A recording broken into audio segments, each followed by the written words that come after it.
اور ہر زمانے میں اسلام کو ٹارگیٹ کیا گیا، اور سچی بات یہ ہے اسلام کی فطرت میں قدرت نے لچک دی ہے، تم جتنا دباؤ گے اتنا ہی وہ ابھرے گا۔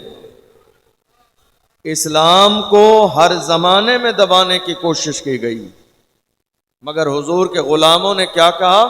فانوس بن کے جس کی حفاظت ہوا کرے، وہ شمع کیا بجھے جسے روشن خدا کرے۔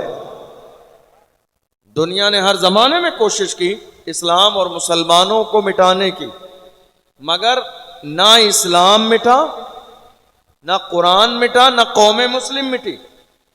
آج اسلام بھی سلامت ہے، قرآن بھی سلامت ہے، کلمہ پڑھنے والے مسلمان بھی سلامت ہیں، اور انشاءاللہ ہمیشہ رہیں گے۔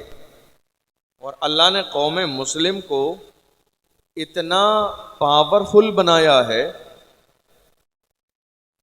کہ جب تک ہم ہیں تبھی تک دنیا ہے، جب تک کلمہ پڑھنے والے مسلمان ہیں تبھی تک دنیا ہے۔ جس دن ہم نہیں ہوں گے یہ دنیا نہیں ہوگی، اسی دن قیامت آ جائے، وہ آخری دن ہوگا جب کلمہ پڑھنے والے باقی نہیں رہیں۔ آج ہندوستان کی سرزمین پر قوم مسلم پر اتنا ظلم ہو رہا ہے، انگریزوں کے زمانے میں بھی اتنا ظلم نہیں ہوا تھا جتنا ظلم آج کے زمانے میں ہو رہا ہے۔ لیکن ذمہ دار کون ہے اس ظلم کا؟ خود قوم مسلم۔ آپ کو معلوم ہے ایسی کون سی برائی ہے جو آج ہمارے یہاں موجود نہیں ہے؟ غیبت ہمارے یہاں، حسد ہمارے یہاں، سازش ہمارے یہاں، دھوکہ ہمارے یہاں، ایک دوسرے کی ٹانگ کھینچنا ہمارے یہاں، حتیٰ کہ اپنی قوم کی دلالی کرنا، مخبری کرنا ہمارے یہاں۔ ایسے لوگ ہیں یا نہیں ہیں؟ آپ کی نظر میں ہیں ایسے لوگ جو اپنی ہی قوم کی دلالی کر رہے ہیں، جو اپنی ہی قوم کی مخبری کر رہے ہیں؟ اور جانتے ہو وہ کیوں کر رہے ہیں؟ وہ یہ سوچ رہے ہیں جب پریشانی کا وقت آئے گا تو مجھے چھوڑ دیا جائے گا۔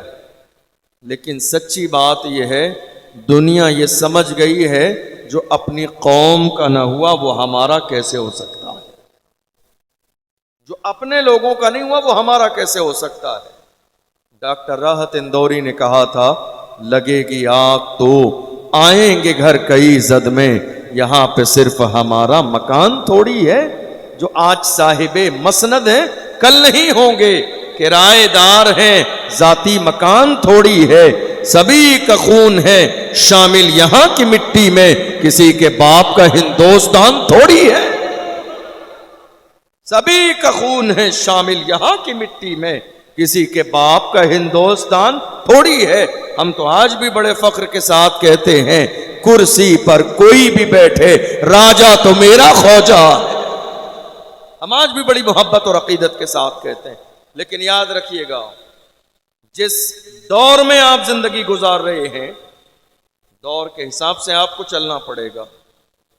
ایک دور آیا جب یہ ملک آزاد ہوا ہندوستان، اس زمانے میں ملک میں صرف ایک سیاسی پارٹی تھی، پورے ملک کے لوگوں نے اسے مان لیا، لیکن بہت جلد لوگوں کو یہ بات سمجھ میں آ گئی کہ حصے داری نہیں ملے گی، صرف تابع داری رہے گی، اور لوگ الگ ہوتے گئے۔ نوبت یہاں تک آئی کہ آج ہندوستان کی سرزمین پر آپ دیکھ لیجئے الگ الگ باضابطہ پارٹیاں بنی ہوئی ہیں، ہر ایک کی اپنی آواز ہے، ہر ایک کا اپنا بینر ہے، ہر ایک کا اپنا جھنڈا ہے، ہر ایک کا اپنا سسٹم ہے، ہر ایک کا اپنا نظام ہے، ہر ایک کی اپنی آواز ہے، ہر ایک کا اپنا نیتا ہے، ہر ایک کا اپنا لیڈر ہے، ہر ایک کی اپنی سیاسی قیادت ہے، ہر ایک کی اپنی آواز ہے، سوائے اس ملک میں قوم مسلم کے، سوائے قوم مسلم کے۔ میری بات سمجھ آ رہی ہے آپ؟ میں آپ کے سر سے اوپر گزرنے والی گفتگو تو نہیں کر رہا ہوں، اس سے اور آسان گفتگو کروں کوئی اور موضوع پر، اگر آپ کو یہ نہ سمجھ آ رہی ہو تو۔ آج پورے ملک میں ہماری آواز کہاں ہے؟ ہمارا نیتا کہاں ہے؟ ہماری لیڈرشپ کہاں ہے؟ ہماری قیادت کہاں ہے؟ آج افسوسناک صورتحال موجودہ دور میں یہی ہے کہ قوم مسلم نے آزادی کے بعد سے لے کر آج تک ان 75 سالوں میں غیروں کی دری بچھانے کا کام کیا، غیروں کے فلیکس لگائے، غیروں کے نعرے لگائے، غیروں کے اسٹیج لگائے اور نیچے بیٹھ کر تالیاں بجائیں غلط بات سننے کے بعد۔ اعلیٰ حضرت کے پیر خانے سے سید العلماء نے فرمایا، اے مسلمانوں یاد رکھو، کسی کی جے بجے ہم کیوں پکاریں، کیا غرض ہم کو، ہمیں کافی ہے سید اپنا نعرہ یا رسول اللہ۔ ہم کسی کی جے بجے کے نعرے کیوں لگائیں، اللہ نے ہمیں مدینے والے مصطفیٰ کا غلام بنایا۔ آج ہم کیا کر رہے ہیں؟ ہماری آواز کہاں ہے؟ آپ کو معلوم ہے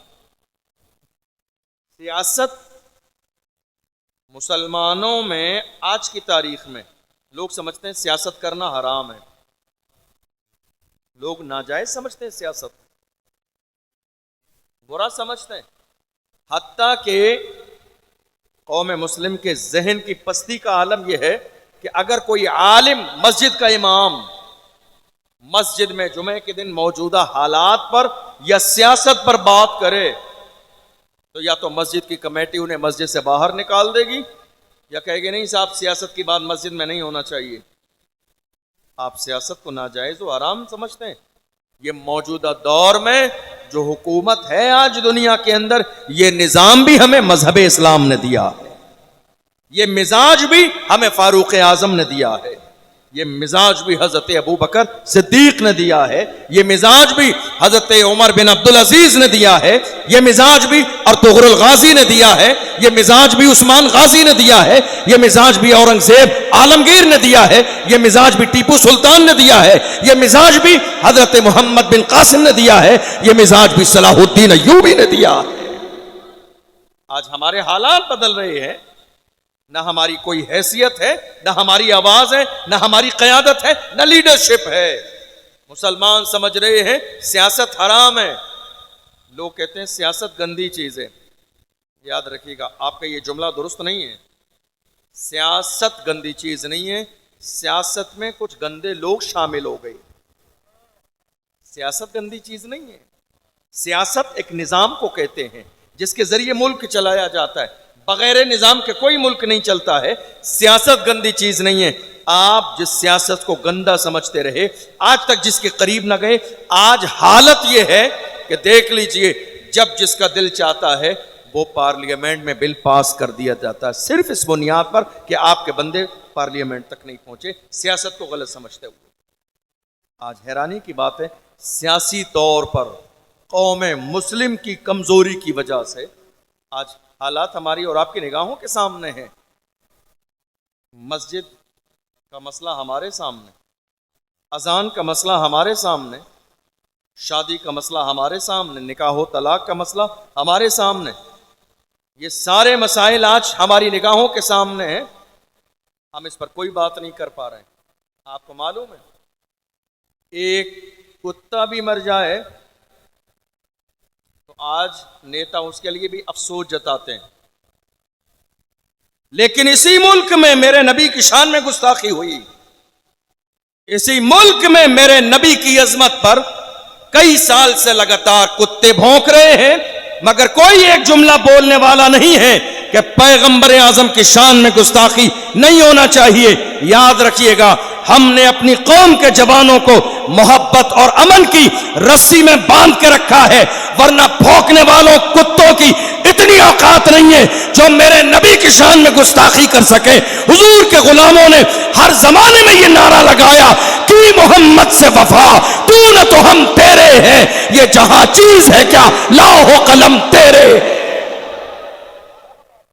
ہم نے ہر زمانے میں دشمنوں کی آنکھوں میں آنکھیں ڈال کے کہا جو جان مانگو گے جان دیں گے، جو مال مانگو گے مال دیں گے، مگر یہ ہم سے کبھی نہ ہوگا، نبی کا جاہو جلال دیں گے۔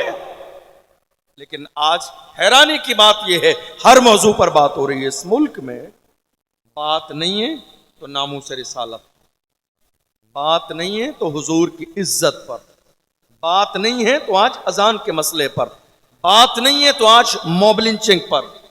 دیکھ لیجئے آج ملک کے کونے کونے میں موب لنچنگ ہو رہی ہے، کتنے لوگ مار دیے گئے، کوئی بولا، کوئی بیان آیا، کسی نے افسوس ظاہر کیا؟ پہلو خان کے ساتھ موب لنچنگ ہوئی، کوئی بیان آیا؟ حافظ جنید کے ساتھ ٹرین میں موب لنچنگ ہوئی، کسی نے افسوس ظاہر کیا؟ نجیب کو دہلی کی سرزمین سے غائب کر دیا گیا، ہے کوئی بولنے والا؟ جموں کشمیر کی 8 سال کی بچی کے ساتھ گینگ ریپ کیا گیا، ہے کوئی بولنے والا؟ موجودہ دور میں علی گڑھ کی سرزمین پر 3 لوگوں کے ساتھ موب لنچنگ کی گئی، ہے کوئی بولنے والا؟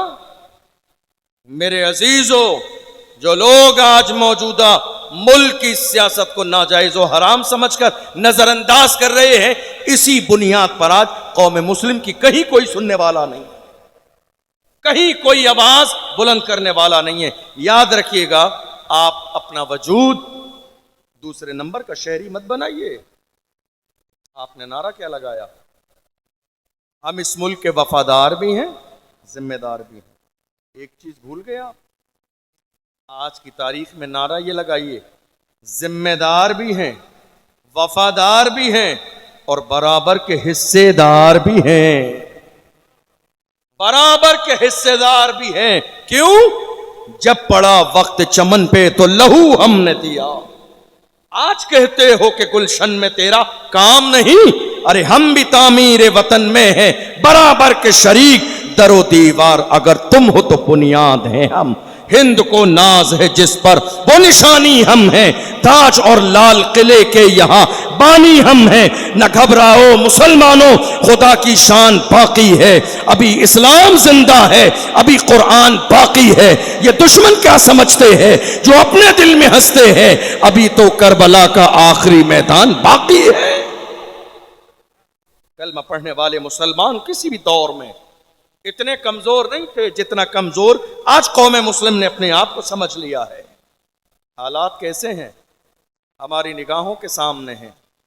یاد رکھیے گا، مجھے یاد آتا ہے ایک جملہ، صلاح الدین ایوبی کا ایک جملہ، انہوں نے فرمایا اگر مسلمان کا دشمن نہ ہوتا، اگر مسلمان کا دشمن نہ ہوتا تو ہم پوری دنیا کو فتح کر لیتے۔ ذرا ایک بار نعرہ لگائیے، مجھے کئی لوگ سوتے ہوئے نظر آ رہے ہیں۔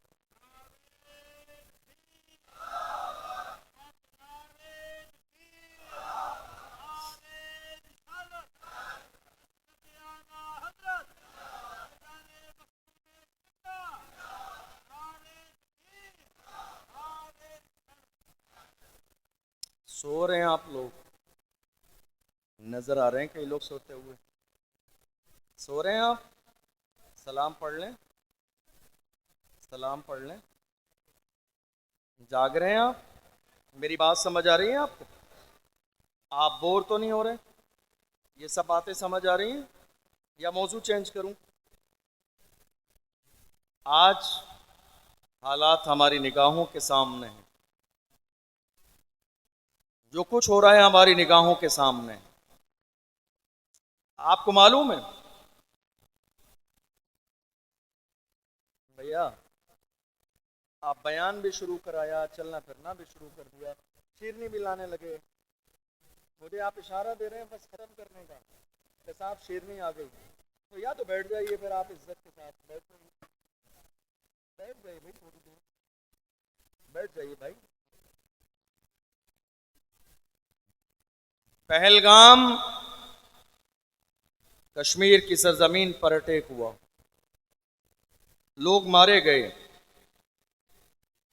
جو کچھ ہوا بہت افسوسناک ہے، مگر یاد رکھیے مسلمانوں نے جو کچھ پہلگام میں ہوا اس کی حمایت نہیں کی، بلکہ سب سے زیادہ نندا کرنے والے مسلمان ہیں۔ افسوس کرنے والے مسلمان ہیں، بلکہ نماز جمعہ کے بعد پورے ملک ہندوستان کے ہمارے علماء مسجدوں سے باہر نکلے اور کنڈیم کیا انہوں نے، کہا نہیں، پہلگام میں جو ہوا کسی بھی قیمت پر اس کو برداشت نہیں کیا جا سکتا۔ لیکن آپ جانتے ہیں کچھ لوگوں نے اس واقعے کی بنیاد پر اسلام اور مسلمانوں کو کیا کیا نہ کہا۔ پہلگام کی سرزمین پر پوچھا گیا مارنے سے پہلے دھرم کیا ہے، جس نے کہا مسلمان نہیں اس کو مار دیا گیا۔ دنیا نے کہا کہ دیکھو صاحب یہ مسلمانوں نے کیا، نہیں، یہ جو دھرم پوچھ کر مارا گیا ہے نا، یہ ان دہشت گردوں ہی کا کام ہے جو ملک ہندوستان میں ہندو اور مسلمان میں نفرت کا زہر گھولنے کا کام کرتے ہیں، تاکہ نفرت کا ماحول پیدا ہو جائے کہ ہندو اور مسلمان کا ماحول ہے۔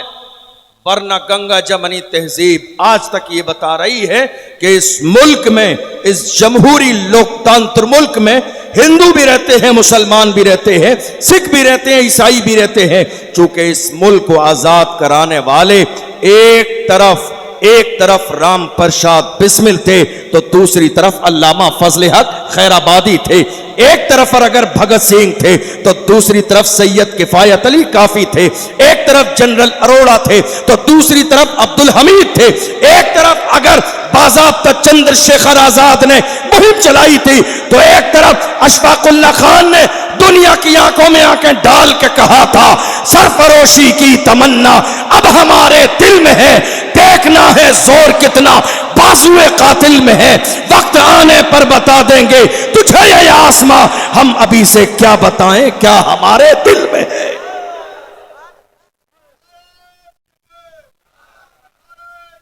یا رسول اللہ، یا علی، نہیں چھوڑیں گے۔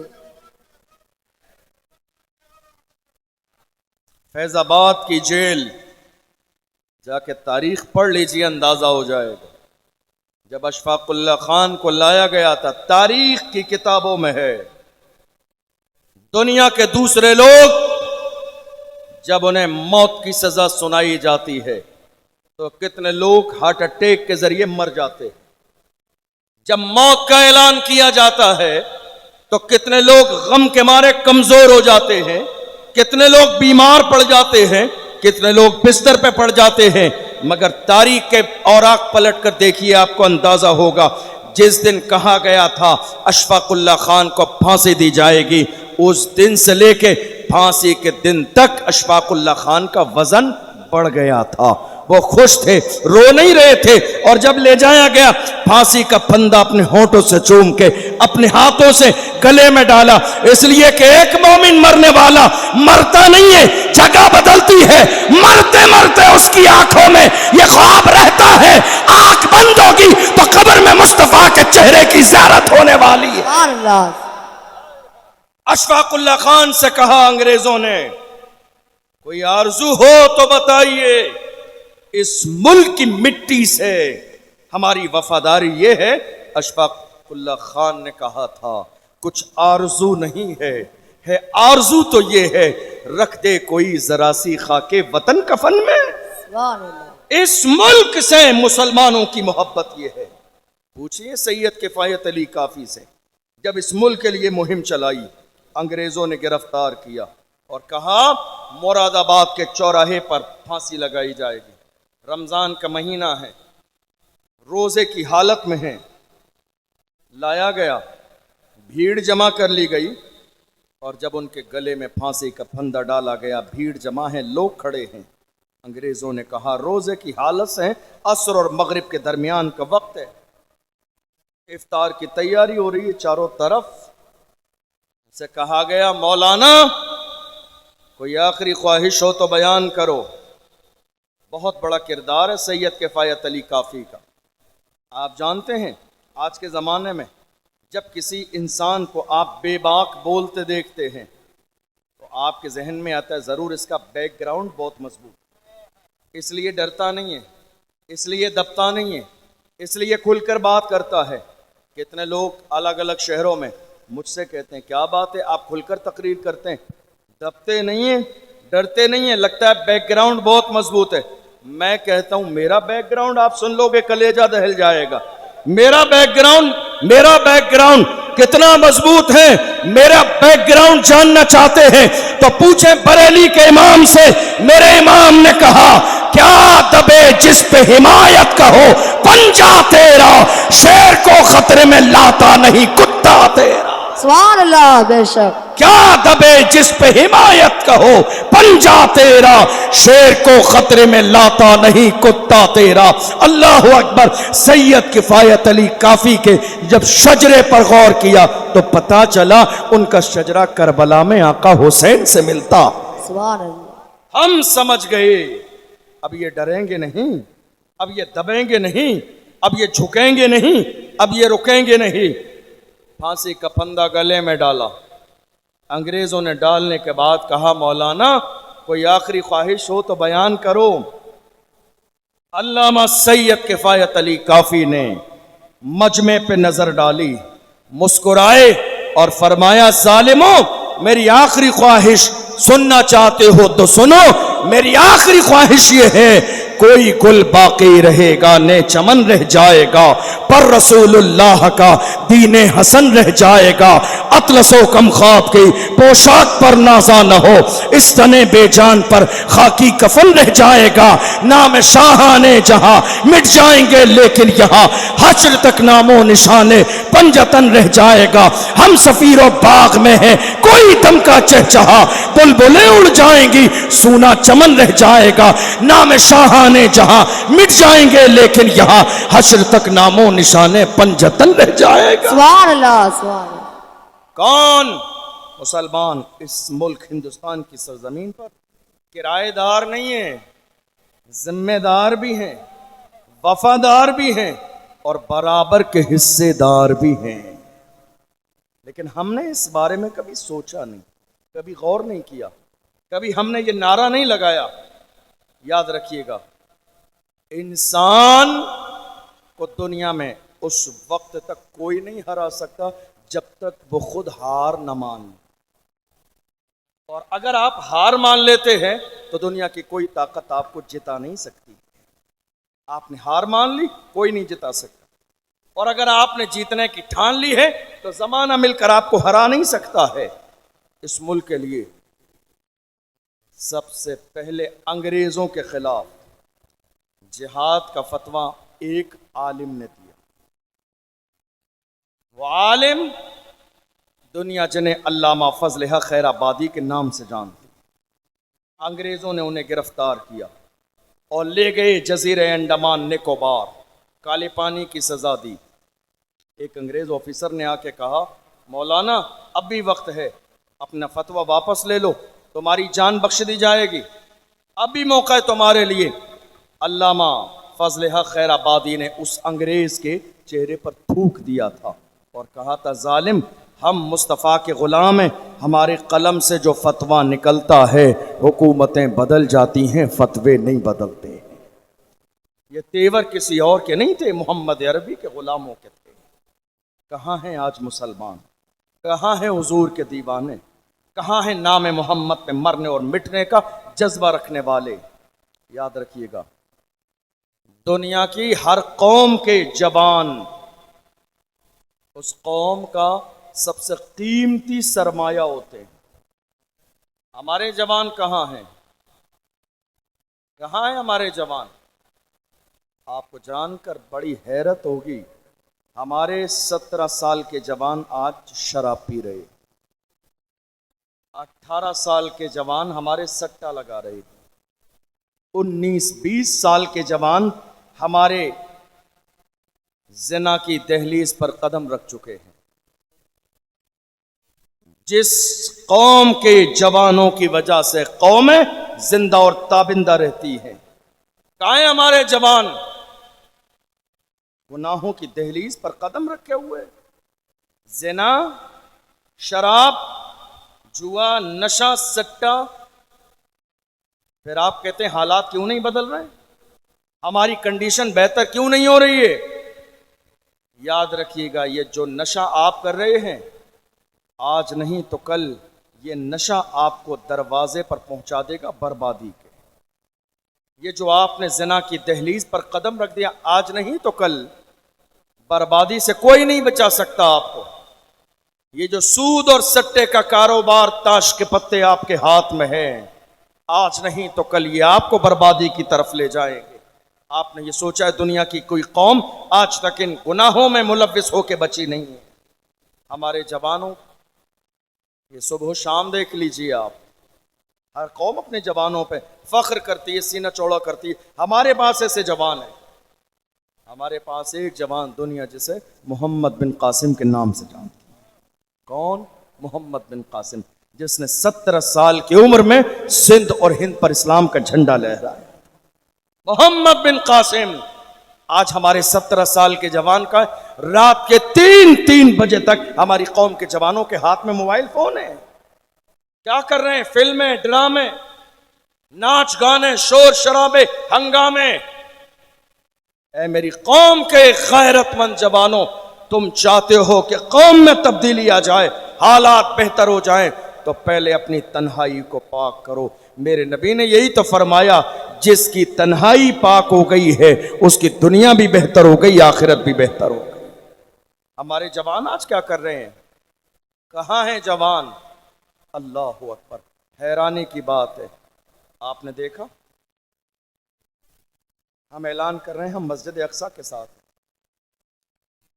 جملے بہت اچھے ہیں، بات بہت اچھی ہے، لیکن میں آپ سے پوچھوں، آپ مسجد اقصی کے ساتھ ہیں؟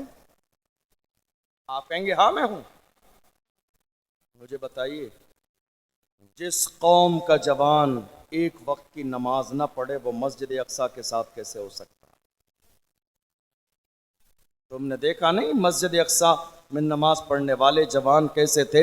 مسجدوں پہ بم گرا دیے گئے، ملبے کا ڈھیر پڑا ہے، پھر بھی ایک بھی سجدہ قضا نہیں۔ ملبے کے ڈھیر پر فلسطین کے جوانوں نے نماز تراویح پڑھی، ملبے کے ڈھیر پر فلسطین کے جوانوں نے سجدے کیے ہیں، ملبے کے ڈھیر پر فلسطین کے جوانوں نے لا الہ الا اللہ کی صدائیں دی ہیں، ملبے کے ڈھیر پر فلسطین کے جوانوں نے اللہ اکبر اور لا الہ الا اللہ کی صدائیں دی ہے، اور دنیا کو بتایا ہے نہ مسجد میں نہ بیت اللہ کی دیواروں کے سائے میں نماز عشق ادا ہوتی ہے، تلواروں کے سائے میں۔ سبحان اللہ، سبحان اللہ۔ جب قوم کے جوان اس انداز کے ہوتے تھے تو قوم کا حال کچھ اور ہوتا تھا۔ آج حیرانی کی بات یہ ہے، دنیا کے لیے، قوم کے لیے کچھ کرنا تو بہت بڑی بات ہے، اگر آج ہمارے جوان اپنے ماں باپ کے لیے کچھ کر لیں تو یہ بہت بڑی بات ہے۔ میں آپ کو بتاؤں ایک اعتراض ہر زمانے میں اسلام پر کیا گیا، ذرا توجہ سے سنیے گا، وقت بہت زیادہ نہیں ہے، چند باتیں بتا کے اپنی بات مکمل کروں۔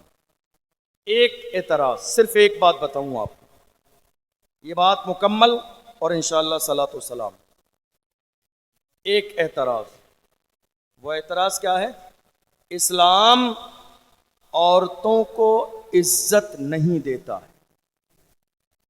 یہ اعتراض ہر زمانے میں کیا گیا اور آج بھی کیا جا رہا ہے۔ اسلام عورتوں کو عزت نہیں دیتا ہے۔ اب آپ ذرا سا اس کے بارے میں غور کیجئے، ایک عورت کی زندگی میں کتنے مرحلے ہوتے ہیں؟